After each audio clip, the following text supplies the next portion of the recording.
raha kolokolo fel olona ambony miisa roa no nampidirina amponja vonjy maika.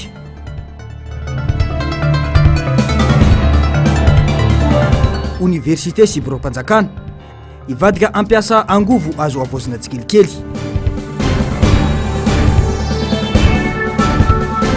Fanavozana amin'ny firenena tsy izao no nandrasana hoy ny génie. Mila olona tena vonina hitondra fanavozana hoy ny mpanao politika. Manatitra ny fiarabana tompoko klasy tompoko vavy tonga soa ato anatin'ny fotoanan'ny fampahalalam-baovao eto amin'ny fahitalavitra MBS manasana ampanajany izay anaraka ny fampahalalam-baovao hatramin'ny farany. Vaovao makasika ny raharam-pirenena avy hatrany no isataratsika ny fampahalalam-baovao. Voafetra ny fahefana nomena ny FFKM maika ny fandrafetana ny tondrozotra amaritana ny tanjona ny andraikitra ny androm-panjakana mandritra ny tetezamita. Ireo no votoatan'ny taratasy ofisialy natokana ho an'ny filoam-piangonana eo anivon'ny FFKM avy amin'ny filoam-pirenena teo aloha Marc Ravalomanana. Taratasy izay manazava sy mampatsiaha ny momba ny fanomezam-pahefana nomen'ny filohan'ny fanavozana ny FFKM mikasika ny fikoanando isam-paritra sy ny fikoanando am-pirenena. Voafetra ny fahefana nomena ny FFKM ary tsy azo afindra na omena rafitra tsy voafidy ny fahefana mpanatanteraka hoy hatrany ny fanamariana. Rindra tsariny ny aro-tanjona. Ho an'ireo filoam-piangonana eo anivon'ny FFKM fampatsiahevana sy fanazavana ny fanomezam-pahefana ny FFKM mikasika ny fikoanando isam-paritra sy ny fikoanando pirenena. Taorian'ny taratasy tamin'ny 7 ny volana Novambra 2024 izay nanomezan'ny filohan'ny fanavozana ho an'ny FFKM ny fitarenan'ny fikoanando isam-paritra sy ny fikoanando pirenena dia zava-dehibe ny fampatsiahivana ny fototra araky ny lalàna sy ny tanjony ity fanomezam-pahefana ity araky ny didy laharana fahafolo tsipika HCC barra D3 tamin'ny 14 ny volana Oktobra 2024 sy ny laharana 20 tsipika HCC barra D3 izay navoaka ny fitsarana avo mba lalam-pandrenana tamin'ny 18 ny volana Novambra 2024 lasa teo hoy ny filohan'ny Repoblika teo aloha Ravalomanana Marc amin'ny taratasy ity. Manome fahefana manokana voafetra ary voafehy ara-potoana ny filohan'ny fanavozana ireo didy ireo. Ireo fanapahana ireo dia mamaritra fa voafetra ny sehatra sy ny fahareta ny fahefana, voafetra koa ny fampiasana ny fahefana amin'ny fandravana, voafetra tanteraka ara-potoana sy amin'ny fiasa ny famindram-pahefana sy ny fanomezam-pahefana rehetra hoy hatrany ny filoha Ravalomanana izay nampatsiahy fa tsy azo atao ny mamindra ny fahefana mpanatanteraka na mandray fanapahan-kevitra amin'ny rafitra tsy voafidy araky ny foto-kevitry ny lalam-pandrenana sy ny fepetranapetraky ny fitsarana avo mba lalam-pandrenana. Voafetra ho amin'ny fahanelanelanana ny fianona, ny fanomanana ary ny fanaraha-maso ny etika izay sehatra efa nandraisan'ny FFKM anjara lehibe hatrany ho an'ny fahamarinan'ny toerana ny fitondrana eto anivon'ny firenena ny fahefan'ny FFKM hoy hatrany ity taratasy avy amin'ny filoha Ravalomanana Marc ity. Fanampin'izany ny fanapahan-kevitra tamin'ny 18 ny volana Novambra 2024 dia manamafy fa tsy mbola voafehy mazava ny cahier de charge ary noho ny mahavanimpotoana miavaka ny zavamisy dia tsy voafehy ny lalam-pandrenana tanteraka izany.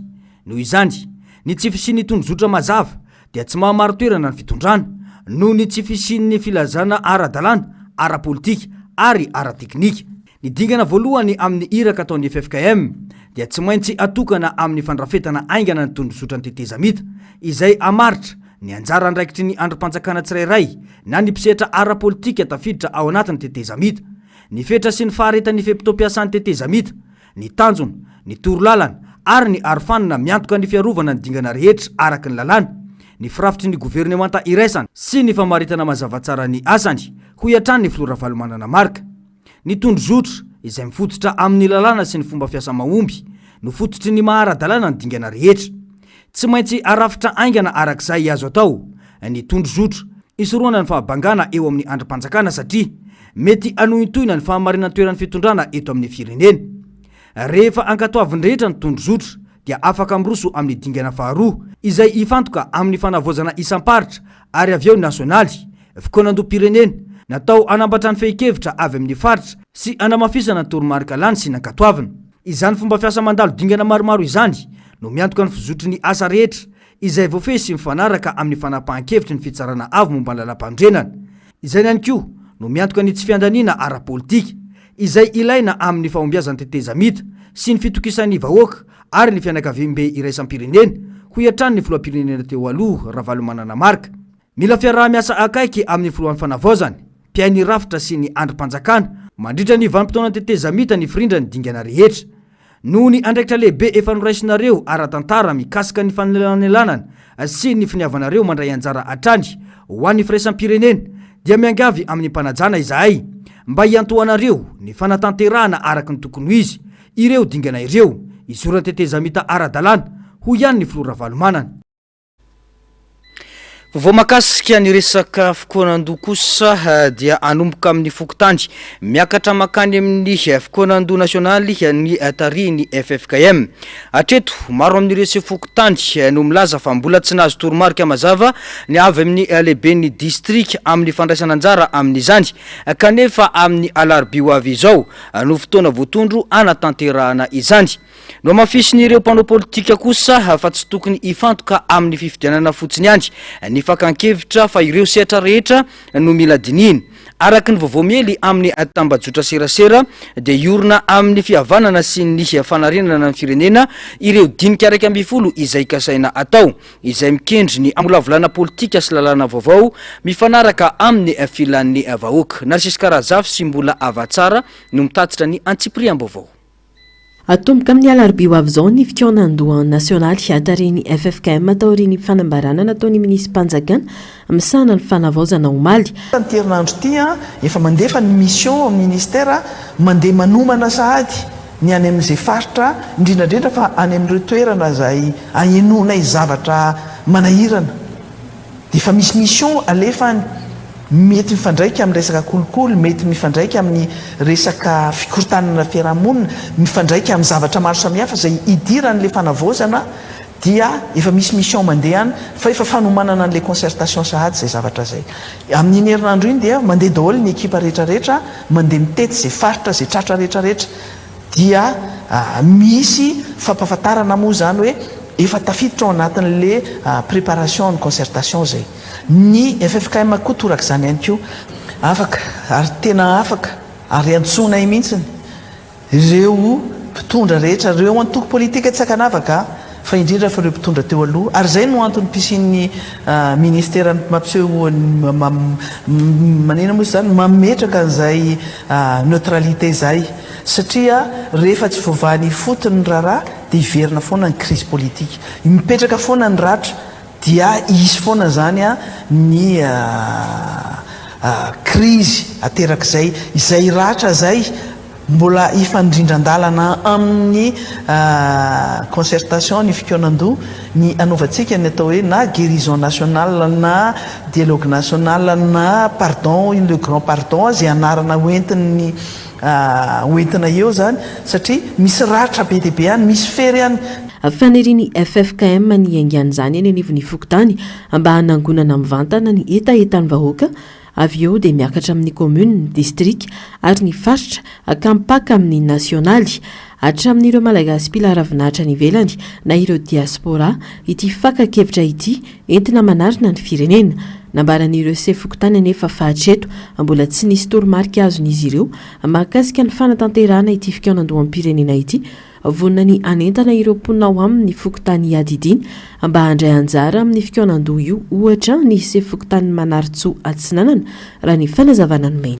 Manokana aloha hatreto mbola tsy nisy toromarika fa mino sy manantena fa mety ho androanina, mety roatandro, mety mampiantso ny chef district dia manome toromarika anay. Raha ny fokotany Manaritsoa manokana aloha dia mavitrika satria fa zavatra efa nendrasany zareo mihitsy zany hoe fikonan-doha zany ary metomboka aty amin'ny fokotany. Ety anivon'ny fokotany zany no misy ilay fikonan-doha mba ahafahana mitondra ny etaeta zany sy zavatra marary ny vahoaka ety fotony ety. Mino aloha fa tonga dia nery velona ray manontolo zany, misy fikambanana maromaro eto dia misy atoko politika izay tsy mazava tsara. Eny misy atoko politika eto dia misy fiangonana ihany koa, fiangonana vitsivitsy dia misy koa ray aman-dreny zany, ray aman-dreny efa lehibe efa tanindreny zany totely, misy pikabary eto maromaro zany ny entité izay andray anjara amin'ny zavatra io. tanjona ny amoahana fekevitra nasionaly ny aingaven'ny fotony amolavolana drafitra sy lalàna mifanaraka amin'ny zavamisy sy ny etaeta ary ny fanomanana torolalana hoety miatrika ny fifidianana ho amin'ny taona ho avy. Fanovana lehibe ny fomba hanatanterahana ny fikaonan-doha izay atomboka amin'ny fokotany inona sy antenaina hoy ny mpanao politika fa hahita vahaolana ny FFKM ao anatin'io fakakevitra io. Mety tsy ho ampy ny enim-bolana napetraka raha ireo sehatra marary ny malagasy nodiniana. Tokony ho maro koa ny mpamatsy volana ampy ny FFKM amin'ny fikarakarana io fikaonan-doha io ho iatran'ny fanamafisana. Za manao tsy ampy ny enim-bolana satria ny aretina mahazo a Madagasikara dia efa tena lalina ary latsapaka tanteraka. Dia raha enim-bolana zany hitako hoe tsy ho ampy ary fa eo moa ny politika fitsitsina marina mety hoe nahazo teti-bola kely izy ikarakarana an'izay fikaonan-doham-pirenena zay fa raha ny tokony ho izy ary tokony mbola maro ireo malala-tanana anantona sy anohana ny FFKM amin'ny fikaonan-doha io satria ny zany fakakevitra hatreny fokotany zany Madagasikara midadasika be région 320 district 420 angamany dikan'izay tsy mora ny manao an'izany asa zany ary mila vola tokoa fa nazanaty zany tsy zany tokony anakana antsika tsy androso amin'izay resaka fakakevitra zay satria tena ilain'ny vahoaka malagasy zany ankehitriny amin'izao olana maro betsaka mianjady amin'ny vahoaka malagasy zao. Tsy ny fifidianana ihany no andrasana ao aorian'ny enim-bolana natanterahana ny fikaonan-doha fa tokony ho jerena tsirairay ny sehatra rehetra toy ny fampianarana, ny fahasalamana sy ny maro hafa. Mila miaravahany ireo olana rehetra ireo ahafahana miroso ho iatran'ny fanamafisana. Marina aloha tsy hoe akory hoe amolavola resaka lalam-pifidianana sy resaka fifidianana ihany no atao priorité atao amin'ny tany sy ny firenena fa ny olana ara-tsosialy ara-pahasalamana ny lafiny fampianarana zany rehetra zany tena anisan'ny marary malagasy daholo dia jerevana vahaolana miaraka ao anatin'izany zany problema rehetra zany fa tsy ny fifidianana ihany. Fifidianana anisan'ny hoe ngeza sady anisan'ny objectif ny fitondrana fanavozana io fa na izany zany tena tsy maintsy miaraka amin'ilay izy ny olana ara-tsosialy rehetra mangeza malagasy. Irariana ny hitondra fanavaozana ny fomba hitondrana ity fikaonan-doha ity satria omena lanja ny vondron'olona eny fotony tsy ampy kosa nefa ny fotoana napetraka satria mbola sarotra ny fakakevitra amin'ireo fokotany rehetra manerana ny Madagasikara. Tena inoako fa hitondra fanavaozana sy fanovana tokoa izany satria iny ny vony fokotany keny tena bazy iangana amin'ny zavatra rehetrarehetra ka raha reny sitsiny raha ohatra hisy le fanovana sy concertation nationale zay tokony considérena ny fokotany zay vao miakatra makaty ambony ka minoko fa hisy fiovana marina raha ohatra considérena ny fokotany miakatra aty amin'ny régional ary tonga eto andrenivohitra. Raha ny tena marina amiko manokany mino fa tsy dia ampy zay fotoana zay tena tsy ampy fa noho ny ezaka angamba finiavana nanany fitondram-panjakana amin'izao mety ho atao zay fotoana ampy izy koa nge be ny menimenina n'olona mahakasika an'io zavatra io ka noho zay menimenina le mpanao politika sasany maika iroso amin'ny fifidianana dia miezaka ny fitondram-panjakana hoe iezana hivitany amin'ny fotoana fohy fa na izany nefa mbola manano sarotra raha ohatra hoe zavatra velarina couverture nationale ke zany zavatra zany manomboka any amin'ny fokotany miakatra amin'ny région province tonga ty Antananarivo renivohitra tsy ho vita amin'ny fotoana fohy zany. Iainga amin'ny fampihavanana, ny fibebahana, ny fahamarinana ary ny fihavanana ny asa rehetra raha ny antotan-kevitra hita miparitaka eny amin'ny tambazotra sosialy. Akoatra izay, ampiarahana amin'ny fampidirana anjara mitovy, ny firotsahana an-tsitrapo, ny fandraisana andraikitra nasionaly ary ny fitadiavana tombotsoa iombonana ny fomba fiasa rehetra entina manatanteraka ny tetikasa. Ifantoka amin'ny loha hevitra fototra iraika ambin'ny folo ny dinika ahitana ny fanatsarana ny fahaiza-mitantana, ny fampiarana ny zo fototra, ny fampandrosoana lovainjafy, ny rariny sy ny filaminana, ny firaisampirenena, ny kolotsaina sy ny mahamalagasy, ny tontolo iainana sy ny fitantanana ny tany, ny politika ivelany sy ny fiandrianam-pirenena, ny fitsinjaram-pahefana sy ny harena voajanahary, ny fampivelarana ny ankizy sy ny tanora ary ny fanovana ny fehi-kevitra ho lalàna azo ampiarina. manangokevitra mifanakalo-hevitra mandrafitra mandamina mitarika manara-maso sy ny fehi-kevitra moa no asany FFKM amin'izany fikonan-doha izany. Fa miangy amin'ny fametrahana politika sy rafitra mazava ho an'ny fanavozana no ilain'ny toe-karem-pirenena malagasy amin'ny alalan'ny fikonan-doham-pirenena hoy ny mpahay toe-karena mbola lavitra ny lalana ho an'ny Madagasikara raha ny zava-misy ankehitriny noho ny tsy fisian'ny politika mazava entin'ny fitondram-panjakana amin'izany. Ankoatr'io nanamafy ny mazava-dehibe ny fanovana tokony ho isenan'ny vondrom-bahoaka paritra itsinjaram-pahefana ny ben'ny tanàna raha asa mivantana ho an'ny filan'ny vahoaka sy ny ponina. Ny antsipriam-baovao tatery ny Narcisse Karazafy eo misaritry ndratsary ny mbola avatsaratrany. Singa telo lehibe nofototra iangiany toe-karem-pirenena eo ny famoronana asa, ny fahefa-mividin'ny vahoaka ary ny fatokisany mpampiasa vola. Mbola lavitra nefa ny lalana ho an'ny Madagasikara raha ny zava-misy ankehitriny no ny tsy fisian'ny politika mazava entin'ny mpitondra fanjakana momba izany. Lasa enjikenjika ny zava-misy eto amin'ny firenena ankehitriny fa tsy hita izay tena asa tanterahina sy tanjona tiana petraka amin'ny toerana tokony isin'ny malagasy aoriana kely ho ny mpahay toe-karena. Miaingy amin'ny fametrahana politika sy rafitra mazava ny fanavaozana ilain'ny toe-karem-pirenena malagasy. Ny fanavaozana ne tsy afa-tsy hoe fametrahana politika ahafahan'ny rehetrarehetra tena mandraraha ary tsy isin'le kolokolo hoe ianao zao raha mandeha makany amin'ny barao-panjakana dia mila ampiandrasika elaela ianao dia miditra barao anao dia mety mandovola zany zavatra zany nisy eo ary indrindrandrindra koa hoe ny toe-karena ange tadidio fa araka ny tenentsika teo hoe tanymena tsy mirehitra rehefa tsy ampy ny fahefa-mividin'ireo malagasy ireo dia izy moa no ampidina le orinasa ary zay zavatra zay no tokony apetraka ny fanjakana reny ohatran'ny hoe fanampiana rabola mitohy fa tsy hoe akory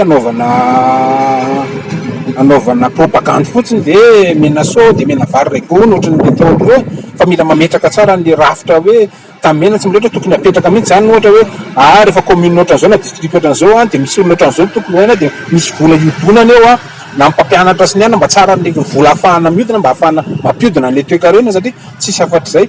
Tsy tokony ho diso anjara anatin'ny fikonan-doha ihany koa ny komina ho ny fanamafisana. Marobe ireo fanovana tokony apetraka eny anivon'ny vondrom-bahoaka itsinjaram-pahefana.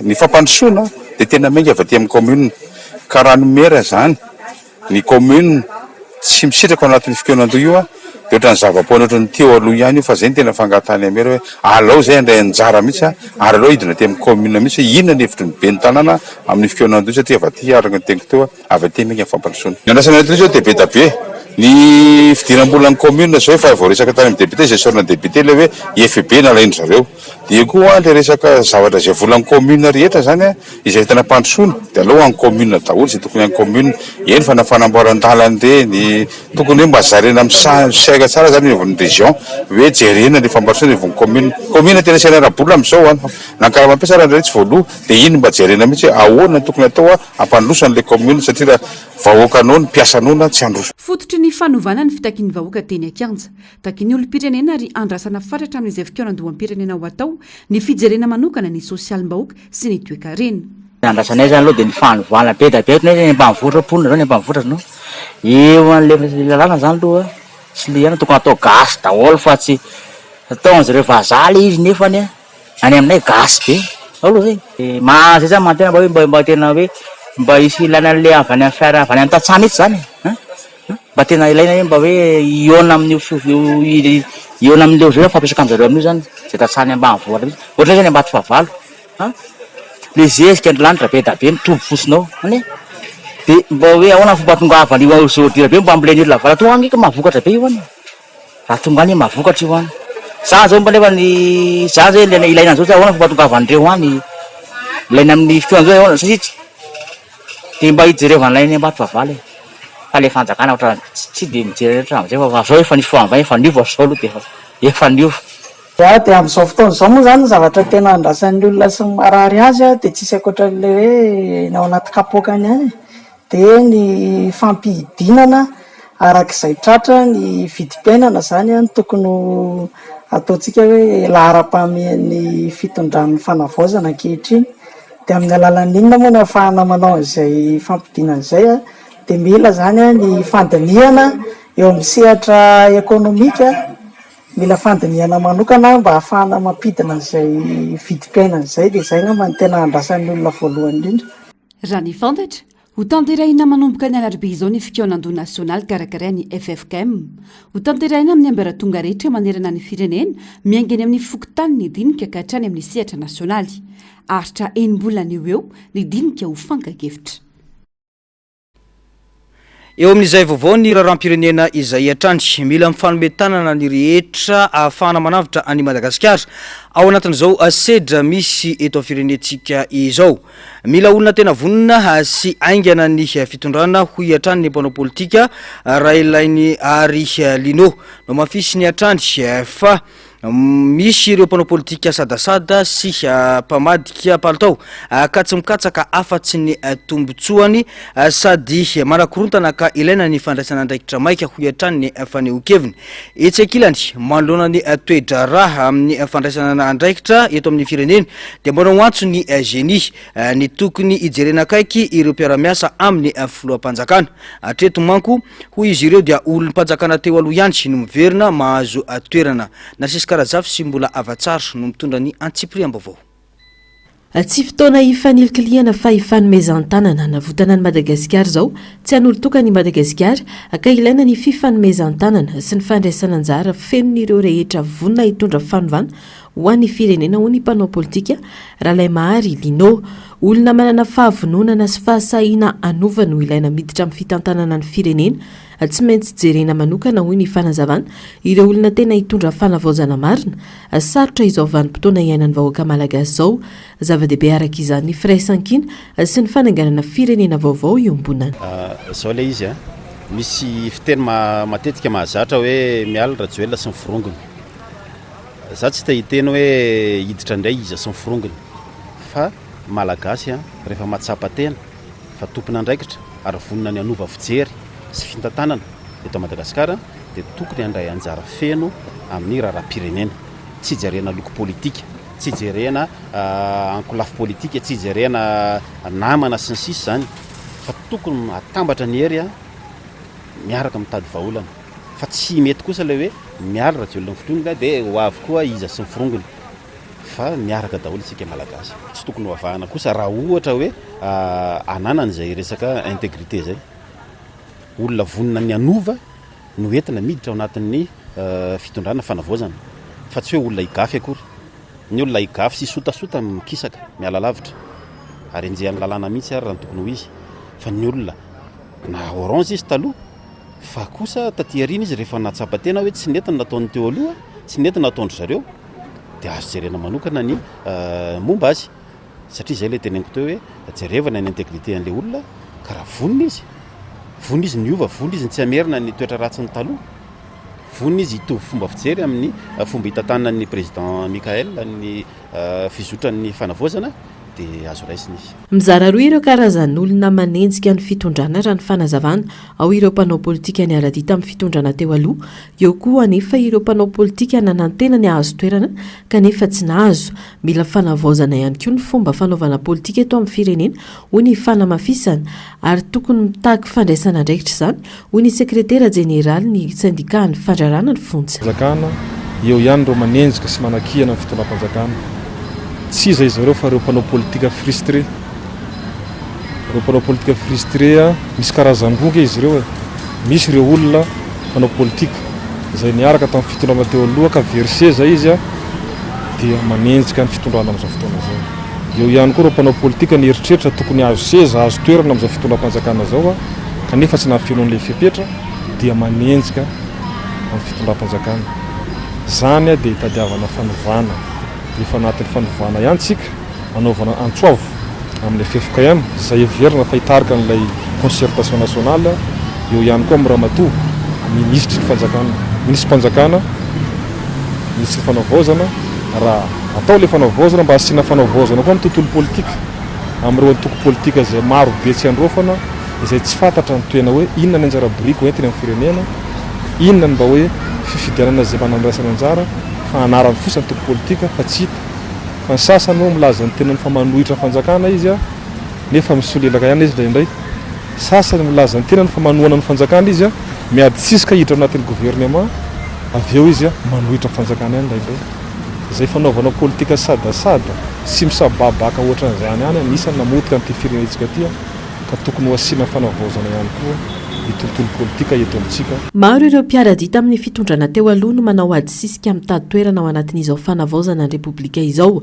Tsy miafina ireo samy mamadika palitao ampabe maso atao anatin'ny fiandohany izao fitondrana vaovao izao. Aka ireo rehetra ireo no nitarika ny aya ny mpanara-baovao. Nisy moa ny fivoriana nataony Jeanne Grec ny farany herinandro teo niresahana mikasika ny fanovana tia napetraka eto amin'ny firenena. Tsy izao zava-misy ankehitriny izao no nandrasana hoy ny Jeanne Grec fatolona ho an'ny fanovana tena izy nantitra ny teriny Jeanne Grec fatolona anesorana ny olony mpitondra teo aloha no ny masona ary tsy niovy izany foto-kevitra izany. Magaga sady mahavariana nefa hoy izy ireo fa mbora ireo olony fitondrana teo aloha ihany no mahazo toerana ankehitriny. Noho izany azo heverina ny mety sy ny fidinana an-dalambe indray ary anaovan'izy ireo antso ny hijeren'ny filohan'ny fanavaozana ny repoblika ireo olona manodidina azy. Lafim-baovao ahafatanteraka kosa indray tafapetraka tao anatin'ny ray volana ireo panneau solaire ondulaire batterie matanjaka eny anivon'ny université an'Antananarivo. Nijery foton'ireo asa tanteran'ny fanjakana ny filohan'ny fanavaozana ny repoblika ny farany herinandro teo.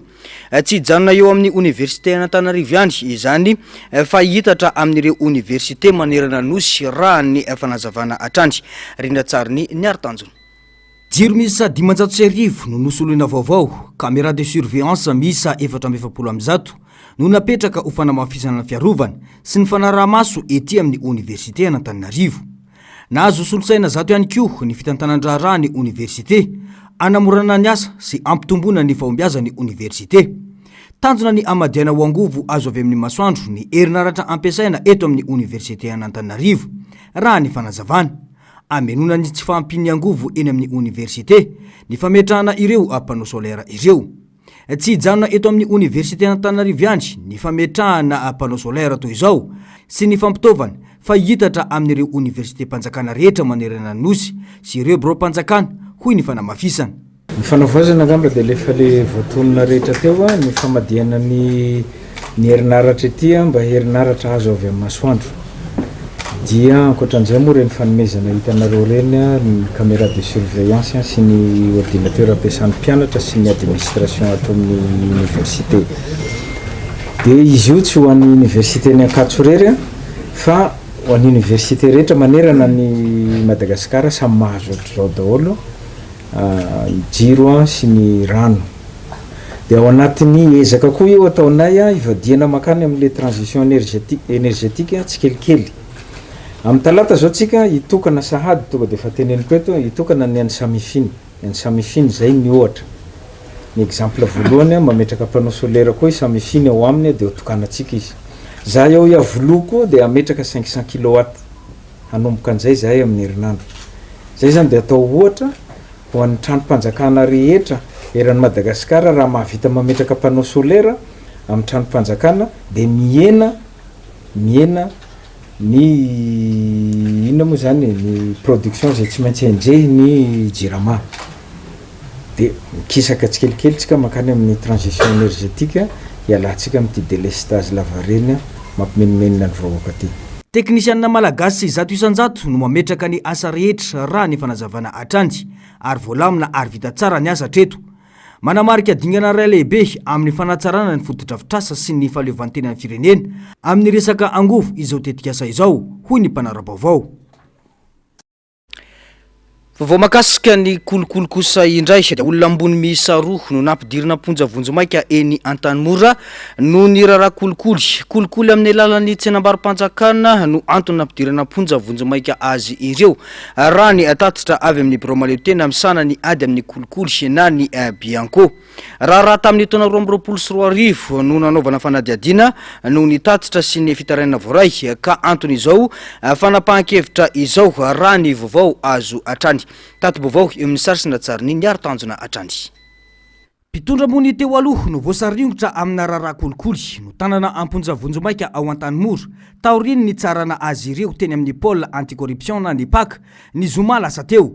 Tale général ny fond de l'élevage na ny EFL teo aloha sy tompon'andraikitry ny unité de gestion de passation de marché na ny UGPM teo aloha enjehny fitsarana ireo tompon'andraikitra ambony roa avy amin'ity sampandrarapanjakana manana sata manokana ity noho ny resaka tsindrazolena amin'ny fifaninanana ny fifandonana tombontsoa ny fanararaotam-pahefana ny fandraisana anjara amin'ny kolikoly ary ny eloka maro samihafa mifandraika amin'ny zanjy raha ny vaovao avy amin'ny bianco araka ny tatitry ny sampandrara miady amin'ny kolikoly ihany dia tamin'ny taona 2024 no niandohan'ny raharaha ary mikasika ny fizarana tsirairam-barim-panjakana na ny marché public miisa enina ho an'ny fakana fitaovana avy amina orinasa maro izany mampiaya ny fizarana tsena ireo ka antony tonga tamin'ny firosona amin'ny fanadiadiana voalazany bianco fa orinasan'olo tokana foana no nahazo ireo tsena ny tovitoerana fiasana ary naorina olona iray tamin'ny andro mitovy avokoa izy ireo. Fandrasana mpitonina ny fametrahana sekretera-panjakana miadidy ny fandrarana ny fonja aorian'ny fikonan-doam-pirenena hoy ny syndicat ny fandrarana ny fonja nambaran'izy ireo fa tokony avela alalaka hiasa aloha ny fitondrana ary tombanana amin'ny fotoana manaraka ny fahombiazana sy ny vokatra azo raha ny fanehoan-kevitra atranitry Narcisse Karazafy sy mbola avatsara. Mizotra ampilaminana ny ezaka famahana ny olana eo amin'ny sehatra ny fandrarana ny fonja araky ny fanazavana avy amin'ny syndicat misahana ny fonja androany efa nisy ny fifanarana nankatoavin'ny fiadidina ny fanavaozana ny Repoblika tamin'ny alalan'ny ministra ny fitsarana izay nampanantena ny anendry ny sekretera-panjakana misahana ny fandrarana ny fonja aorian'ny fikanan-doha amin'ny pirenena. Hita taratra ho ny sekretera jeneraly ao amin'ity syndicat ity ny ezaka efa nataon'ny fitondram-panjakana indrindra tamin'ny fampiakarana ny karama ny mpiasa-panjakana raha oharina amin'ny fitondrana teo aloha izay nanao tsinitsinina azy ireo. Famahanan'olana eo anivon'ny ministera fitsarana manokany mahakasika an'ilay organigrama vaovao izay efa nifanarahana efa doté eo anivon'ny primature io décret io fa ny application sisa efa nifampiresana tamin'ny rahato ministra efa namny taritra taminay izy efa mandeha araka ny tokony izy mahakasika an'ilay CAP na sekretera-panjakana ididiny fandrarana ny fonja efa mazava be zavatra resahan'ny filoha-panjakana sy ny premier ministre lehibe ny gouvernemanta ary narana protocole d'accord tamin'ny rahato ministra ny fitsarana fa tsy maintsy apetraka sisy arakaraka itsony ilay sekretera-panjakana ididiny fandrarana ny fonja fa aorinan'ilay concertation nationale izahay matoky an'ny filoha matoky an'ny premier ministre lehibe ny gouvernemanta ary matoky ihany koa ny raha matoky ministra ny fitsarana fa ho azona io miandry izahay zao hirosoana any amin'ny concertation nationale hisiny zay sekretera-panjakana ididiny fandrarana ny fonja izay mahita fa tena miezaka ary manao izay azo atao ny fitondram-panjakana amin'izao famahana ny olana indrindra amin'ny fanavaozana fotony izay hirosoantsika amin'ny concertation nationale amin'izao fotoana zao. Zany rehetra zany dia tena tsapanay mampitarika ny syndikaly ny tenako amin'le fanapahan-kevitra amin'ny resan'ny fanjakana mahakasika ny resaka fitakiana amin'ny zavatra nyresahan'ny ministry ny vola farany teo dia misy finiavana mahan'olana fampiakarana ny 14% ny karaman'ny mpiasa-panjakana amin'ny taona vaovao izay zavatra nitakinay tanatin'ny 3 taona tsy niazo zay zavatra zay fa voatonga zay fitondrana zao dia efa nandray an'izay fanapahan-kevitra izay. Nambaran'ny sekretera jeneraly ny syndicat ny fandrarana ny fonja mo fa tokony avela hiasa alohan'ny fitondrana amin'izao fotoana aka ny asa vitany no hitsarana azy. Vao makasika ny fitaterana anabakabaka kosa indray dia manoloana ny olana zay atrehan'ny orinasa mpitaterana Madagascar Airlines dia ametraka drafitra vaovao ny fanjakana raha ny tapaka nandritra ny filan-kevitry ny ministra ny herinandro lasa teo. Tsy maintsy miorina amin'ny fanapahan-kevitra amin'ny fanatsarana ny sidina anatiny no irosona aloha raha ny fanehoan-kevitra vaovao eo amin'ny sarsindra-tsariny ny arotanjona. Ho an'ny sidina anatiny dia fiaramanidina miisa 3 no miasa ankehitriny ho an'ny Madagascar Airlines mahakasika ny sidina makany ivelany Eropa kosa dia manofa fiaramanidina ny orinasa ka hofaina miaraka amin'ny ihany koa ny ekipa miasa ao anatiny na ny ekipage ny saram-piantohana ary ny fikojakojana rehetra ity endrika fanofana ity izay antsoina hoe ACMI izay lafo ary manampitrotraka amin'ny vidin'ny solika any ka miteraka fahatyantoka lehibe ho an'ny orinasa ampitanterana. Noho izany dia voaterina indray fanapahan-kevitra ny anajanona ny fifanarahana ny ACMIU ny orinasa ampitanterana Madagasikara Airlines. Vokatra izay dia miantona aloha ny sidina iraisam-pirenena mandra-piverina amin'ny laony ny lafina ara-toe-karena ny orinasa ampitanterana. Eo anatrehan'izany dia efa misy ireo fepetra manokana noraisina mba handraisana an-tanana manokana n'ireo mpanjifa izay efa nanao famandrihan-toerana na koa efa nividy ireo tapakila raha ny tatitra azo avy amin'ny fitondram-panjakana. Mitaky politika mazava ny fanarenana ny orinasa tahaka izao ho kosa ny mpanamory fiaramanidina iray raha nitondra fanazavana momba ny fanarenana ity orinasa ity. Ary io avion io zany raha amin'ny ankapobeny ny fomba fiteninay taloha dia hoe ny commercial n'izy io avion au sol, zany hoe avion tsy manidina noho ny antony maro samihafa dia mira fatiantoka. Zay ny avion zay. Rehefa miexploiter avion zany tena tsy maintsy le maximum no miexploiter avion. Raha hitantsika dia efa somary monopole ihany Malagasy Airlines amin'ny resaka fitaterana eto anatiny. Misy ihany ireo avion taxi ireo fa amin'ny ankapobeny efa feno ihany Malagasy Airlines ary Malagasy Airlines tsy nanao ny vol sociaux intsony satria misy an'ireny hoe any Maintrana, any Tsiromandidy, any Miandrovazo. Taloha zao dia nisy twin otter subventionné ny fanjakana mbola velona era Madagasikara tamin'izany 14 place moa reny twin otter reny olona anankiroa na 5 mandeha anatiny dia ny tsy ampy amin'iny fenon'ny fanjakana le vola fa ny sotomina tateoriana le hoe subvention ny vola commercial ny vola sociaux dia raha ny tokony io zany misy mila apina ve le fréquence Malagasy Airlines mila manampy flotte ve izy satria efa tena monopole n'le izy sady kosany tokony mba aty amin'ny administration satria azadimy fa lafo be manao administration eto Madagasikara na ny fanaovana taratasy lafo be da be ny zavatra lafo eto Madagasikara akoatran'ny hoe lourdeur et lenteur administratif zany mbola mangany fotsiny. Ny tsy mahay dia mahita hoe iny avion iny dia tonga dia misy vola be mandehandeha iny fa misy calcul daholo reny ary za mahita fa tsika Malagasy tena mahay an'izay fa le vola entina miady no tsy ampy. Raha ny fanazavana dia andeha amin'ny andiany ny fanatanterahana n'ity drafitra na plan d'affaires ity aka ny dingana voalohany dia ny fanapahan-kevitra fa hifantoka bebe kokoa amin'ny fampiroboroboana ny sidina anatiny aloha ny orinasa aka vinavinaina hitombo ny isan'ny fiaramanidina ampiasaina amin'ny volana aprily 2024 ahitana ny ATR 72 sy ny Embraer E1. Ny fanatsarana ny tolotra anatiny dia hiverina namora ny erosoa ny orinasa ampitanterana amin'ny dingana manaraka dia ny fiverenana amin'ny fanatanterahana ny sidina iraisam-pirenena.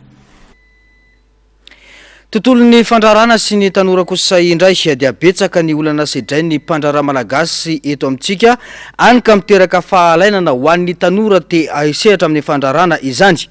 Ankoatra ny tsy fananam-bola dia olana mipetraka ny fahitana ny fahantrana misy eto amintsika izay loza mitatao ho an'ireo izay te ampiasa vola izany. Mila fasahina nefa ny zava-misy ary lakile ho an'ny fahombiazana. Ny fasahina manao ny asa ao anatiny mahamatianina raha ny fanadiadina izay natao. Sarsindra-tsariny atahiriny aina. Telopoloka hatramin'ny 70 eo ny tanora malagasy 20 ka hatramin'ny 5 taona tsy manana asa. Maro amin'ny tanora malagasy noho izany no misehatra amin'ny asa tsy ara-dalàna toy ny varotra eny an-dalana, asa tsy misy karama voasoratra mazava na asa vonjomaika tsy maharitra. Raha ho an'ireo tanora any ambanivohitra dia mazana manao fambolena kely na fiompiana fa tsy tafiditra amin'ny tsena ofisialy sy ara-dalàna. Na dia manana fahaiza manao na talenta aza ny tanora dia misy sakana lehibe tsy ahafahany ampitombo ny seha-piarina. Isan'izany ohatra ny olana ara-pamatsimbola izay sarotra ny ahitana zany eto amintsika noho ny pitsopitsony sy ny dingana sarotra vao afaka misitraka izady raha ny fanazavana. Tena olana dia ny financement zay aloha ny fantatro hoe olana voalohany satria ny talenta nananana ny saina nananana fa ny vola no tsy nisy fa matotonga amin'izao zahay dia investissement sur investissement dia zay zany ny olana teo ny sakana voalohany indrindra ary mino fa efa tsy tokony ho sakana intsony satria efa mba miezaka ho raha tsy misy finiavana avy amina ola iray ampitombony seha-piariny dia ho sarotra ny fivoarana amin'ny asa tao. Mila fasahina be izany raha ny eto Madagasikara noho ny olana misy eto.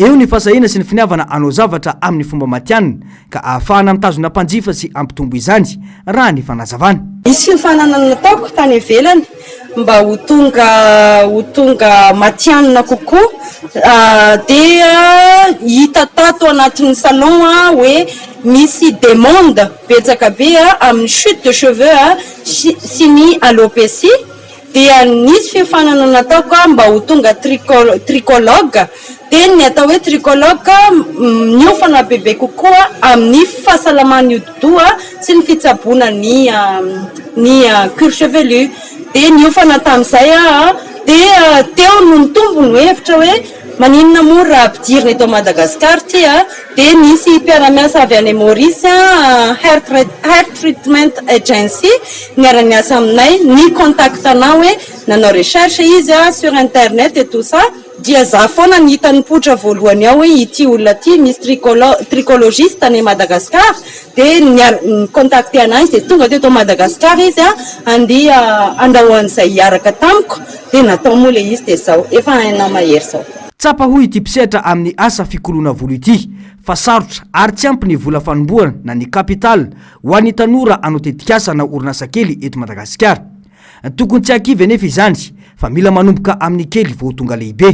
Dia ireo mpianatra ireo hitako hoe mijery ana ho fitaratra satria fantatro zareo ny atomboako dia ny afatro an zareo ne lâche rien alefaso foana fa aza mijanona mianatra. Sehatrasa-mbola vitsy-panao eto amintsika kanefa mahaliana ny maro ny volovolo natoraly na ny transplantation na greffe de cheveux no safidy natao n'ity mpandraraha ity. Satrotra ny nazahoana famatsim-bola ho an'ity asa ity miara-miasa amina mpitsabo ary olona trany amin'ny 530 taona no raisiny manomboka amin'ny 5 tapitrisa ka hatrany amin'ny 520 tapitrisa ariary kosa no sara ny fanaovana izany amin'izao fotoana. Mila finiavana sy fahasahina ny fampiasam-bola eto Madagasikara raha ny nambarany hatrany.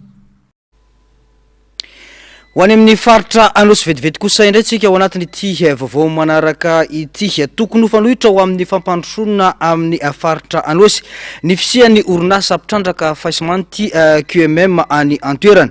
Tsy izany anefa ny zava-misy ankehitriny hoy ny filohan'ny firaisamonim-pirenena tafiakatra hatrany amin'ny 700 ny tany fahantrana ao Faradofay tsy afaka amin'ny ponina ny asa tanterainy ity orinasa ity ao anatin'ny 15 taona ny jorony. Azo atao tsara ny ahafahan'ny ponina misitraka ny anjarany amin'ny fitrandrana saingy mitaky asa izany. Mila averina jerena ny fifanarahana ara-sosialy tamin'ity orinasa ity sy ny fangararany tatitra ataon'izy ireo. Fanadadinina eo amin'ny sary sindratsariny tahiriny aina hatrany.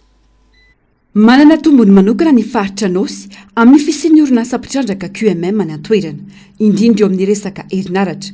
Jerena ivelany milamina ary mandroso ny fitanana ny Faradofay hoy ny mpitarika ny firaisamonim-pirenena ao Anosy kanefa mihamanitra ny ponina.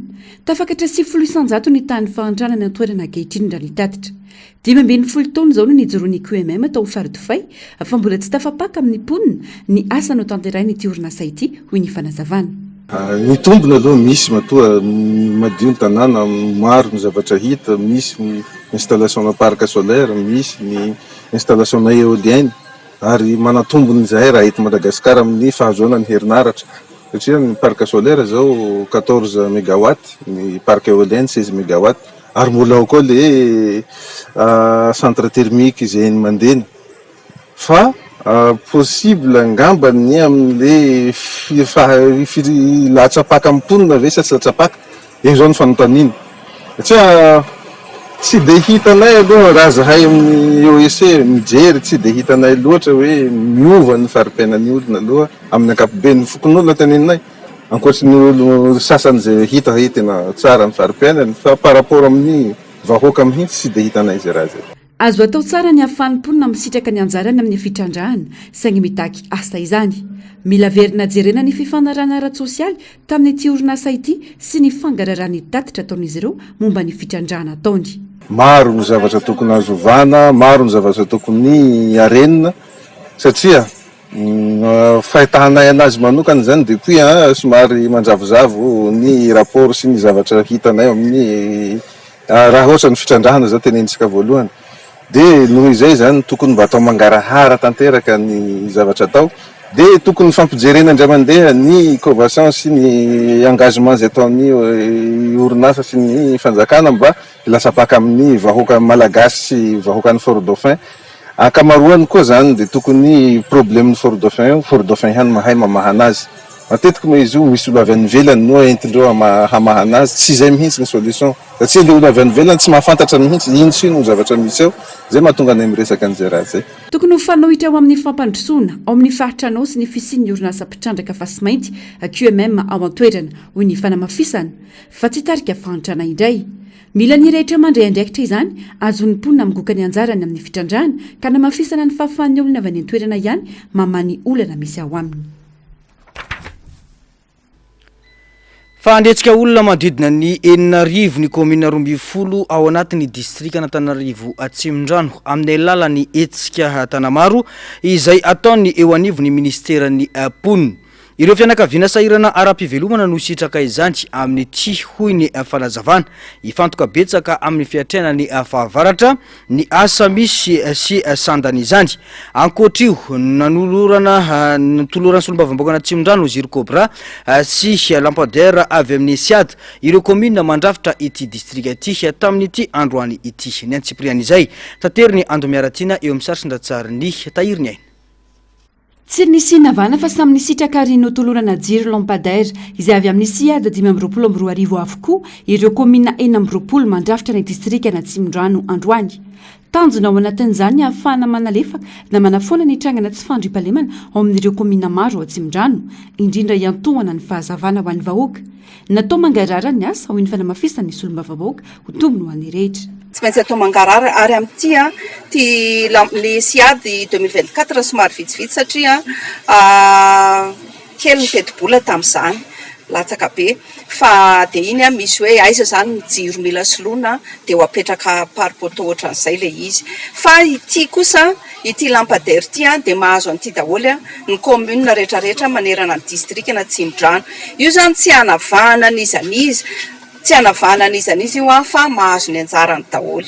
Amafisina ny fanaramaso ny fikojakojana ny fananana iombonana tahaka izao raha ny fanentana ny lehibe ny distrika tsy va izao mantsy no nisy fizarana saingy tsy kely lalana ireo mpanao ratsy mangalatra izany. Sady manentana ny vahoaka mba tsy hangalangalatra ny tony zavatra tony mba tsy hanimba sanatria misy alaim-panahy misy ange dia tena entina fititiga fotsiny dia troana izy dia simba dia mahafinaritra ve mahita le maizimaizina sa hoe rehefa maizina dia afaka manendaka fa mba hitanina vahoaka zany mba hitandro tsara ny tony mba tsy hanimba ary raha sanatria mahita olona mangalatra na manimba lizy dia mba tonga dia mba mampandre manam-pahefanaingana mampandre polisy mampandre ny ben'ny tanàna mampandre ny polisy communal mampandre quartier mobile mampandre chef-fokontany mampandre nesina daholo zany raha mahita manimba ny tony jiro tony fa efa maromaro ihany zay jiro zaraina zay fa betsaka ihany koa manimba sy misy manimba sy mangalatra. Miaingina anivon'ny commune ny fampandrosoana tokony nisy ny fankakevitra mialoha amin'ireo ben'ny tanàna izay mahafantatra ny tena ilain'ny vahoaka amin'ny fandrafetana ny Siad. Samba no an'ny commune Andranina ohatra ho ny ben'ny tanàna no nisitraka izany tamin'ity. Voalohany ihany koa izany ho an'ny commune Kadimanga. Nanamafy ny mahazava-dehibe izany izy ireo.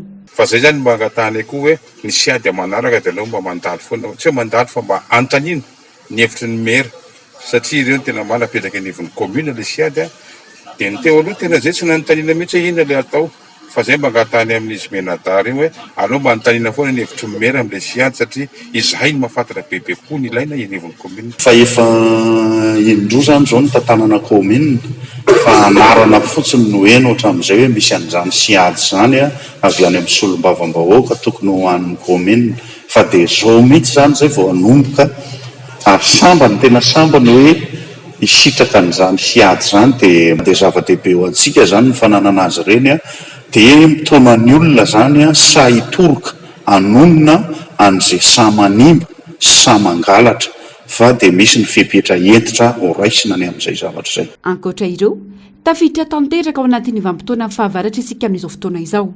Anisan'ireo distrika Lasibatra matetika Atsimondrano. Laram-pameana araka izany fisoroana mialohan'ny loza ka netsihana ponina no asa tana maro. Ponina 4 avy amin'ireo fianakaviana marifo ara-pivelomana no isitraka izany ao anatin'ny commune 12 manomboana ny hetsika.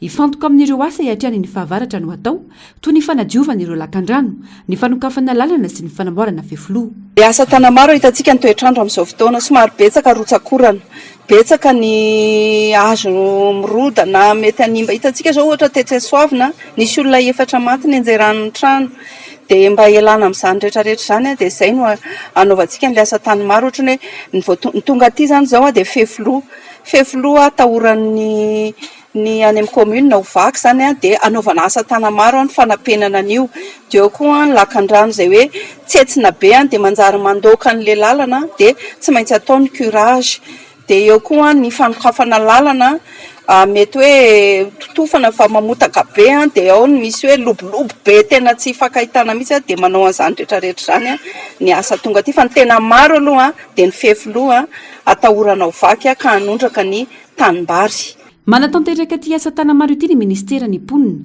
izay napahafantatra tamin'ny fomba ofisialy ny fisokafan'izany ho an'ny teny amin'ny distrika na Tsimdrano. Samy anana ny fandaram-potoany avokoa ireo komina amin'ny fanatanterahana ny asa izay anomboka rahampitso ariaritra foloandro. Sandaina 7 ariary ny asa miampy 4 kilao isan'olona. Fa miaina anaty tebiteby kosa ny mponina ao Ambohijanaka ary manao mafy ny amin'ny fiatraikany rotsakorana amin'ny ity fitaopavaratra ity herinandro lasa izay tokatrano 4 lasibatra tamin'ny firatsahan'ny rotsakorana tany antoerana nana mafy ny fipepetra fiarovana amin'ny loza moa ny teo anivon'ny komina ary saika efa vita izany amin'izao fotoana izao efa nidina teny antoerana ihany koa ny teo anivon'ny BNGRC ny jery fotony ny tombondrano sandandrano izay nitarika tondradrano teny antoerana tamin'ny tondasa tato-baovao ny andro miaratina eo amin'ny sarisandratsary ny tahiriny aina atrany. Tokatrano efatra sady roa lasibatra katrabona tamin'ny filatsahan'ny orana atao amin'ny komina Ambohijanaka tato anatin'ny andro maromaro zao raha nitatitra teny antoerana. Raha fa tsy simba fananana vokatry ny orambe. Tsy ny andrely fa avy dia niroso tamin'ny fanatanterahana ny asa fiarovana amin'ny fiavin'ny lozan'ny komina. Vita tanteraka izany amin'izao hoy ny fanamafisana. Anisan'izany ny fanadiovana sy fanapenana ny fefilovaky, fanalalana ny lakan-drano izay iara-miasa amin'ireo mpiara-mombona antoka samihafa. Efa vita tanteraka moa zany asa zany satria dia nampiasa olona hatramin'ny 700 izay tamin'ny voalohany ary tamin'ny faharoa dia teo amin'ny 500 ny olona izay nampiasaina niaraka ny salahy tamin'ny fanatanterahana zany asa izany. Satria amin'izao dia efa misy tokoa ny faravan'ny trano amin'ny fampiasan'ny rotsakorana dia mezaka hatrany izay moa nitsidika sy manao anazy ireo araka izay tratra hita anivon'ny komina. Teo amin'ny fokotanina Maimandro zao no efa nisy trano nirodana izay dia efa misy trano tritra izay dia misy moa ireo izay nentin'ny rivotra ny tafitrano dia tonga manao fitaraina ny teny anivon'ny komina ny olona dia manoana arak'izay tratra moa izay teny anivon'ny komina. Manay mafy ireo mponina ao antoerana ankehitriny fa ho mafy ny fahavoazana amin'ity fahavaratra ity. Efa nisy enana fohy tamin'ny tondasa tsy vitsany koa ireo lasibatra tamin'ny fiakaran'ny rano tetỳ antoerana izay vokatry ny fahavakisany fefilo indrindra ny fahasimban'ny tontolo iainana. Efa samy miomana hiatrika izany ny isan'ny tokantrano. Ho an'ity raim-pianakaviana ity isan'ireo efatra abonina vokatry ny rotsakorana ny tenany aka efa nahita ny paikady isorohana izany amin'ity. Fidirika anazy zao amin'ity tena be da be no zavatra mety ho simba raha ohatra foana ny fotoan'ny orana satria le zany efa izeliko hoe efa simba le toloana zany zay fomba fiteny koa satria resaka vato zany toloana zany ny hazo nisy tsony azo koa antapahana eny tany amin'ny nofo-tany sy sisa matsarena dia nohon'ilay nefa zao ohatra ny hiverina amin'ny toetrandro taloha raha zao paoziny zao orana zao ty mois de décembre sy novembre tsika fa be da be no rotsakorana aya zany mois de janvier sy février no hoany tena fampiasahany rotsakorana ny tena hoe lozikany vanim-potoana dia mety tena be da be zany mety fahasombana raha zao ny toy fa mety hoe hijanona angano rotsakorana zay moa fijerina zay mety mbola hiato zany dia mety mba tsisy fahasombana be any be da be zavatra simba ataony ianao ary anisan'ny trabony zay dia vananao zao paikady hoe mila fantsarana zany ianao elo tenikena izy natsaina zao le morona hoditrano ny tafitrano sy ny sisa mba hitiana an'ilay fahavaratra. Fototry ny olana ety Ambohijanaka ny fahavakisany tombodrano ny sandadrano ka nitarika tondradrano tetỳ antoerana ka tsy maintsy andraisana fepetra. Efa nendina tena antoerana ihany koa ny BNGRC nijery fotony ity tombodrano ity afana manara-maso sy misoroka ny loza. misy moa ny fidinana ifotony a niaraka tamin'ny zareo tao amin'ny BS tena BNGRC nijery ny tombon-drano ny sandan-drano a dia mbola misy moa ny fotoana izay iverenandry zareo anaovan'ny tatitra mahakasika ny fanatsarana sy ny mba tsy iverenan'ny loza mety hitranga toy ny tamin'ny taona lasa dia miankina amin'ny fitsakan'ny orana ihany fa eo indrindra no navatana fiarah-miasa tamin'ny zareo tokony araikitra amin'ny BNGRC miaraka amin'ny hoe mitrovany teknisiana dia fampiresaka amin'ny tokony araikitra sandan-drano ny amin'ny famerana ny rano angonina mba tsy isian'ny vesatra amin'ilay barazy ka hiteraka sanatry izany fahavakisana indray dia eo no jerena hoe aiza ny resaka trop-plein zany ahafahana mifehan'ny fidiran'ny rano sy ny fivoahany rano. Raha ny zava-misy efa niotrany tamin'ny fahavaratra tamin'ny herintaona ny rotsankorana tamin'ity hoy ny mponiny ny antoerana. Saika tsy misy miomana hiatrika ny fety ny ankamaroan'ny olona fa mifantoka amin'ny asa fambolena izay fotom-pivelomana sy miantoka ny fiainana andavanandrony. Sy mba sy dibo-drano sady mantsy ny ankamaroan'ireo vokatra ny antsaminy izao. Misy ihany koa ireo fianakaviana tsy afa manoatra fa miaina izay zava-misy no ny fahasahiranana ankehitriny ka tsy afaka miomana mialoha. Ny orana tonga aloha nefa ny fotoam-pamafazana taraiky ny fotoam-pamafazana dia ny orana nefa rehefa tonga ny orana dia tsisy azony olona atao ny ketsa tanora dia ny tsy afaka ongotana hoe afindra ilay izy fa tsy maintsy miandry ny fotoana fahafenon'ny volana nitsahana azy zany. Misy tokantrano iaraha malala ny tena na sarotra tsy afaka hitena hoe misy fanomanana be satria maro ny sahirana. Manodidina ny 2 alina ireo mpony ety Ambohijanaka ary tanjaka avokoa ny ankamaroany.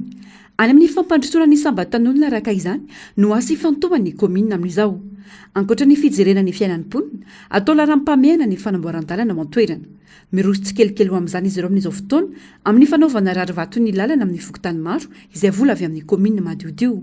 Foto-drivitra asa maritra no tanjona ao anatin'izany ahafahan'ny mponina misitraka tombotsoa ka isiany fampandrosoana miainga ny fotony. Izay ny tena ny komina Ambohijanaka fa ho an'ny eto Antananarivo renivohitra kosa indray ao anatin'ny boriboritany fahaefatra dia rano maloto avy amin'ny lakan-drano sy ny trano fivoahana no miparitaka ary miandrona amin'ny arabe ety amin'ny fokontany ilan'ny vato. Matetika no misy mpianatra mianjera amin'ny ity ampahandalana ity, misy koa ireo fiara tavalatsaka anaty lavaka. Raha ny fanazavan'ireo mponina ety an-toerana dia efa ho 10 taona izao no niaritan'izy ireo ny fiakaran'ny rano miverimberina hatreto anefa tsy mbola misy ny fandraisana ndraikitra avy amin'ny komina na ny fanjakana Foibe. Lasa loharan'mbola ho an'ireo mpitondra sarety ny fitaterana olona rehefa tondra drano satria mahazo mpandeha hatrany amin'ny 700 isa isan'andro izy ireo raha ny fanadiadiana natao. Ando miaratina sary sindratsariny mbola avatsara. Tsy vao izao fa isan'ny taona tato anatin'ny 10 taona izao no niakatra be toy izao ny rano ety amin'ity lalana ilan'ny vato apasika ity toy ny isan'ny taona dia mezaka mampafantatra ny olana misy amin'ireo mpanao gazety tonga ety an-toerana kanefa tsy misy mihaino izany ho ny mponina ety an-toerana. Maro anefa ireo mpianatra mivezivezy ety no tsy maintsy manavatsava ny rano maloto ka misy ireo mianjera anaty rano. Dia ohatran'izao foana ity isan-taona zany tsy mbo misy ohatra misy fanjakana mipetraka ihany zany ny ambolany amin'ny sipatrana fa tsy ohatrany tsy mivaky loha zareo. Zay zany tena izy amin'ilay izy.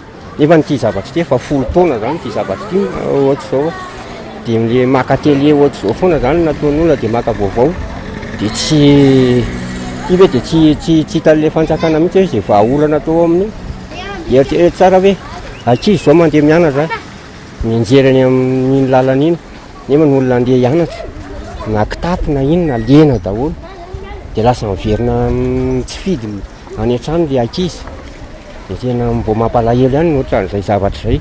Dia isan-taona ve dia aka télé aka gazety avoaka gazety nefany tsisy fanambarana mihitsy ilay izy. Dia aiza zany dia vahaolan'ilay fanjakana amin'ny mahafanjakana ny fanjakana izay mitondra eo zany dia tena tsy mampametsaka fanontaniana zany izy hoe nefa mbo manana mpitondra ihany eto amin'ny tany sy ny fanjakana. Rano maloto avy any amin'ny lakan-drano sy trano fivoahana no mivarina sy miandro ny ety an-toerana. manomboka ny volana desambra hatramin'ny volana aprily no miaina miaraka amin'ny rano ny ponina ety. Misy fotoana ny apipa tonga ety mitroka ity ranobe ity, tsy matetika anefa izany raha ny fanazavana. Tena grave be aloha grave be sady rano maloto ilay izy fa tsy hoe rano avy any amin'ny WC ohatry izany tena betsaka eo. Miroboka na mandeha sarety. Ie. Mandeha sarety 500, 300. Tsisy fa rehefa ohatr'izao fotsiny dia ny apipany tonga mitroka an'io rehefa tena ilay fembo be tsy mety ritra satria mandritra ny fahavaratra mantsy io. Hatramin'ny avril any ho any. Zay vao tena ritra tsara ohatry ny ambony ity. Tsy vita fa rehefa tena miakatra be io dia tonga ihany zareo fa tsy matetika fotsiny. Nisy nijery fa tsisy fanamboarana. Avao nanomboka mitondra ny fitondrana teo aloha no nisy n'ity ranobe ity tety Ilanivato raha ny fanazavana hatrany nirongatra mantsy ny fanotofana tany kanefa vahaolana vonjy tavanandro hatrany no natao hatreto. Vokany miverina hatrany ny rano isan-taona ary maharitra volana maro vao afaka izany. Vao nanomboka nitondran'ny ranobe nefa nisy any foana dia mandalo eto ny mitaraina amin'ny apipa, mitaraina amin'ny commune dia ohatrany hoe ambanin-javatra zany le zavatra ty fokontany Ilanivato ty zany ohatrany hoe tsy dia mba misy olona karakara mihitsy. Ohatr'izay aloha fahazahoko azy satria io tonga eto dia alasafay fotsiny ny atao. Zara raha misintona kely an'ilay rano dia ho atao io. Zay foana moa ilay fanantenana pokaty ohatran'izay foana hoe atao io nefa izao dia avy indray ny orana dia io. Na ipaveo ary nisy namboarina kely io dia mikorotana be dia ohatran'izay tsy ohatrany hoe tsy dia misy miraharaha zany izy aloha amiko. Tena mijaly na ny ankizy ary zao dia zareo mijaly hoe hiampita sarety dia mbola andoha vola na ny goteny ary lasa hiampitany sarety. Andanany mandeha sarety ilay goten'ilay ankizy satria mijaly izy amin'ilay rano. Mijaly mihitsy izy amin'ilay rano. Misy fosy ihany ery amin'ny atsinanany ery amin'ny fosy taloha. Tamin'ny mbola niasa ilay fosy teny tsisy an'izao rano izao mihitsy. Fa angamba zay roa taona zay dia misy manetsina ilay fosy any alohany satria samy miaro amin'ny tenany zany. Dia tetreman zareo ilay fosy any alohany dia tsy afaka mivoaka intsony ty rano ty. Ataon'ireo mpanao politika fitaovana hitadiavana vato rehefa fotoam-pifidianana fotsiny sisa ny olana ety Ilanivato Apaska izay mitady vato avy ety dia mampanantena ny anamboatra ny lalana rehefa vita nefa ny fifidianana tsy misy tohiny ohatra ny fanamafisana. Olana fototra mahatonga ny ranobe ihany koa ny fanotofana tany misesisesy ety manodidina. Amin'izany manentana ihany moa eto indraindray hoe andao sokafana ilay kanalo nefa samy sahirana ilay olona dia tsisy afaka mikofoka amin'ilay izy mihitsy. Dia io raha misy io zao ohatran'izao zao dia mandeha ny apipa dia hoe motery vonjy maika mandritra ny tiarabe ty fotsiny fa ny tena zavatra permanent hoe tena mandavataona tsy misy. Tena tsy misy satria efa teto izy tamin'ny roa taona zay hoe canal ry asina biso ty canal ity zany asina biso miampita an'io rano io dia tonga dia mba mivoaka dia any Andavamamba iny dia tsisy olana angamba zay zatra tsisy 9 metra ane zany biso angatahan'olona zany. Dia hatramin'izao moa dia atao dia zay foana. Ny fitondrana teo aloha teo rehefa nangataka ny teny tamin'ny apipa zay dia fa hoe ahoana zany ny anaovana an'ity ho ambariny ity fa nitanitana mihitsy teto hoe vity ho akariny ity pavé ity. Zavatra ohatran'ny resaka lasa resaka fotsiny ilay izy fa tsisy hoe fanatanterahana an'ilay zavatra ohatran'izay mihitsy manahirana. Dia tsy afaka zao dia tsy afaka miteny intsony ny olona fa inona moa tsy iza intsony moa tarainany eo. Mandava roa nandritry ny roa taona zay ohatran'izao foana hoe dia iza no tarainany eo intsony tsy hitako taraina azy dia vahaolana kely no misy dia ho atao io dia zay dia tamin'ny andron'ny fifidianana zao propaganda fifidianana zao mba nasiana tatezana teo. Nasiana tatezan-kazo bonjomaika teo fa hoe ho ambariny ity dia fa tsy lasa moa iny dia fa zay dia Manodidina ny 300 hatramin'ny 400 ariary eo no mitatitra olona amin'ny sarety ety an-toerana. Zary lasa fitadiavam-bola ho an'ireo mpitarika sarety ny fitaterana olona ety rehefa fotoam-pahavaratra ara ny fanazavana trany. Nambaran'izy ireo fa mahavita mitatitra olona 700 eo izy ireo mandra-parivany antro raha toka ho fain'izy ireo 7,000 ariary kosa ny sarety iray.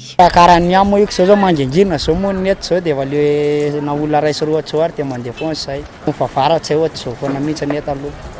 Maro ireo adisisika sy antso natao amahana ity olan-dranobe ety Ilanivato Apaska ity ambany toerana ety ka mivarina ety avokoa ireo rano rehetra avy any Anosipatrana trano 5 sy ny manodidina. Manao antso amin'ireo tompon'andraikitra mahefy famonisy fokontany ety an-toerana mba hijerena akaiky an'ity fekaran-drano be ity ato anatin'ny fokontany Ilany Vato a Pasika. Le rano midina amin'ity aminay ity zao tena mijaly mihitsy le vahoaka azonao satria ngamba malala aloha fa nareo atao akaiky eto ihany le izy fa rano hatrany amin'ny Sopatanany hatrany amin'ny trano 5 tonga ato aminay ato le ary ato aminay ato lasa ohatran'ny koveta le izy dia efa mitady soratra hoe mba hisy fanamboarana zany nangatahana hoe mba tokony hisy solution le izy nefa moa manao zavatra tsy mora fa mba mitaraina ihany le izy fa maro angamba ny fanjakana ny fandimy teo hatram'izay nahitanao lalana ay raha malala ary tena mijaly aloha le vahoaka satria eo daholo na lalana mpianatra na rehetrarehetra dia izao ny fandehana dia raha tsisy an'ireny saretsaretra ireny zany izy dia mijaly mihitsy ka mba mangataka izay raha ohatra mba ampitaina amin'le any mba hoe manam-pahefana rehetrarehetra zany le satria zao andro ny fanavaozana amin'izao ary ny fanalalana ka mamino aho satria misy moa ny lehibenay efa mba nandefasana mba fananao tatitra ny tena no io rano ineo moa tonga mitondra fanontaniana dia tsy azo lavina le izy fa fanao sy azo atao aloha zay ary mangataka izay zany mba hisy fandraisana ndraikitra mba hisy fanamboarana izy satria tsy hita misy solution-le rano ka izay zavatra eny tena mba ohatrany hoe angatahanay mba ampitainareo any amin'ny lehibe. Tsy ety Ilany Vato a Pasika irery fa ahitana fiakarany sy fiandronany rano maloto avokoa ireo faritra maro eto Antananarivo renivohitra toy ny Andravoahangy 67 hectara, atao madinika, tetezany Bekiraro sy ny maro hafa. Andrasana araka izany ny fandraisana ndraikitra avy amin'ireo tandrify izany. Vao makasika avy any ivelany kosa indray vondrotafika kely iray no nanao etsika amin'ny tampiadina no nikasa anao fanonganam-panjakana omaly tao Benin. Tsy naomby io tetika io ary efa voafehy ny toedra raha any antoerana amin'izao fotoana izao raha ny tato-baovao atrany aro avy hatrany ary ny fanadihadiana makasika izany. Miorooro ny mponina ao Benin vokatry ny tifitra manodidina moské tao Zongo omaly alahady maraina. Fantatra fa nisy ny fikasana anongana amin'ny filoha Patrice Talon no tanterahan'ireo andiana miaramila vitsivitsy mitampiadina. Ireo miaramila ireo dia nilaza tao amin'ny fahitalavitra ny nasionaly fa efa nametra-pialana ny filoha ary nandositra ny rafim-panjakana ny mpitondra. Tsy naomby nefa ity tetika fanonganam-panjakana ity izay mikasa nohitohina ny rafim-panjakana sy anakorotana ny firenena. Tonga avy hatrany manko ny tafika sy ny miaramila manohana ny governemanta nanameloka sy ny sambotra ireo andiana miaramila nandray anjara tamin'izany izay manodidina ny folo maherikely teo. Amin'izao fotoana izao dia mbola mipetraka amin'ny maha-filoham-pirenena azy Patrice Talon ary nanao fanambarana fa efa mifehy tanteraka ny toetra rano tenany. Mbola ao anatin'ny ahiasy ny tahotra nefa mimponina noho ity tranga tsy napozina ity. Any Inde kosa indray dia olona 5 farafahakeliny no maty vokatry ny aintrano tao Goa, tanàna isan'ny ankafiziny mpizahatany ao avaratra andrefan'ny Inde. Ny rehetra mantsy ny trano fialamboly lehibe iray izay be mpitsidika indrindra tany antoerana ny farany herinandro teo. Tato-baovao makasika izany. Araka ny tatitra, olona 3 no maty noho ny famaizana be tamin'ny vatany. Ny ambiny kosa dia maty ny fahasemporana. 20 raha atao an-talo no namoy eny. Mbola tsy fantatra mazava ny isan'ireo mpizahatany sy ny firenena ny afin'izy ireo. Mitohy ny fanadihadiana ataony manam-pahefana momba ny antony nahatonga ny loza. Raha ny loharanom-baovao avy amin'ny polisy dia mety ho vokatry ny fipoahan'ny tavoahangin'entona no niteraka ny hafa naneho alahelo lalina tamin'ny alalan'ny fanambarana ofisialy ny Prime Ministre indiana. Tanàna iray ao amoron-dranomasina i Goa, anisan'ny toerana fialan-tsasatra malaza indrindra ny Inde. Tamin'ny taona 2024 dia nahazo mpitsidika mihoatra ny 10 tapitrisa ity tanàna ity, ka ny 7 alina sy 4 tamin'ireo dia mpizahatany vahiny araka ny tarehimarika ofisialy. Ndao rahantsika kosa indray ireo vaovao hafakely. Nahatonga resa be teo amin'ny tontolon'ny fikarohana ara-tsiansa ny fanambarany mpay astronomia fa misy rahona entina goavambe ahitana alikola eny amin'ny habakabaka lalina fantatra amin'ny anarana hoe Sagittarius B2. Teo amin'ny 7 taona no nahitany James Webb Space azy teo akaiky ny foiben'ny vandanitra Milky Way. Araka ny tatitra navoaka mpikaroka dia iraharaha ara-tsiansa miavaka tokoa ity Sagittarius B2 ity satria mitahiry karazana molekula simika ary azo ampitahaina amin'ny trilion litatra ny abetsaky ny alikola ao amin'ny rahona io. Iray amin'ireo tranga mistera mahavariana indrindra eny amin'ny lanitra ity rahona ity. Ity hitantsika ity indray dia olatra velona afaka mihinana taratra nukleary. tsy mihinana lavaka izy fa mampiasa taratra avy amin'ny fitaovana radioactive mba anampiny ny fitombony.